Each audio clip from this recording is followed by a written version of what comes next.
The expectation levels were extraordinarily high for this, the 19th edition of the Strade Bianche. A lot of pressure on everyone's shoulders, plenty of former winners on display, but there was absolutely no doubt who was the linchpin. Tadej Pogačar, could he be beaten? And indeed, what strategy would he impose?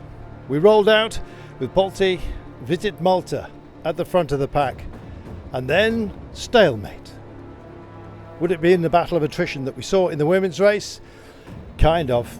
And the pace was being imposed, of course, by none other than UAE Team Emirates. We had ourselves a breakaway, an impressive one as well, but they weren't panicking behind. Tadej Pogačar's men working hard, but they were not in the break, not represented there, and plenty of other big teams were in pretty much the same situation. And so it was that 9 riders had pushed up the road and the gap was being held at around about 1 minute. Tom Pidcock has decided to go himself. And tell you what, whatever Tadej can do, I can do better. Oh, how's about this? He was in the mood today, precocious in his interview, and Pidcock says, oh my goodness, what was that? I tell you, it was Tadej Pogačar coming up alongside. He's now got a bike length. Pidcock's got to struggle to stay with him. Everyone else has been detonated. The last man standing from the breakaway was Swift from Ineos Grenadiers, and so it was the trio were up front, but Swift himself, would he be able to hold on? Every time we had Strade Bianche, then he managed to get back to the trio. They were sharing duties, sharing bottles, and indeed it seemed to be they would be sharing the podium until this. There he is, 1, 2, back wheel straight out from underneath him, and he's lucky, that's very lucky to have got away with that.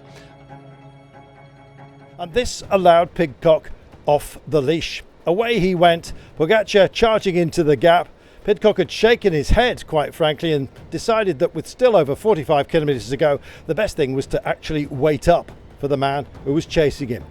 So, if this was going to be our 1-2, who would finish on the podium? Swift was brave, he was digging in. Meanwhile, Pidcock decided to run for the horizon with, of course, Tadej Pogačar in tow.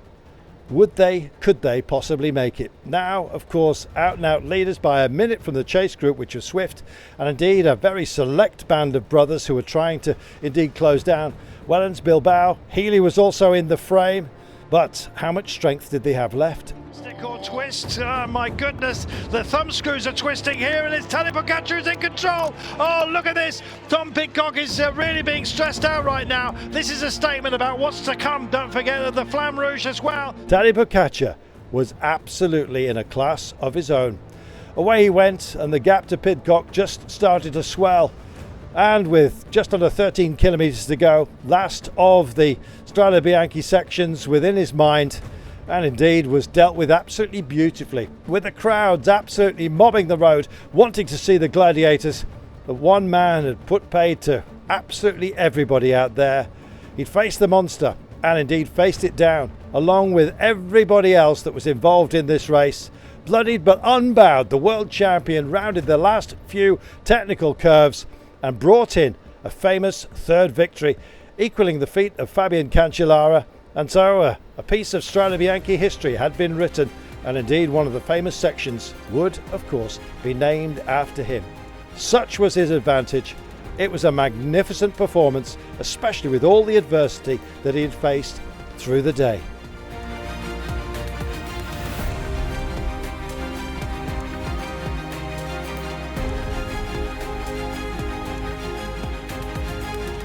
It does not get much better than that. Pogačar taking ahead of Pidcock, Tim Wellens with the bronze medal essentially, Ben Healy leading home the rest.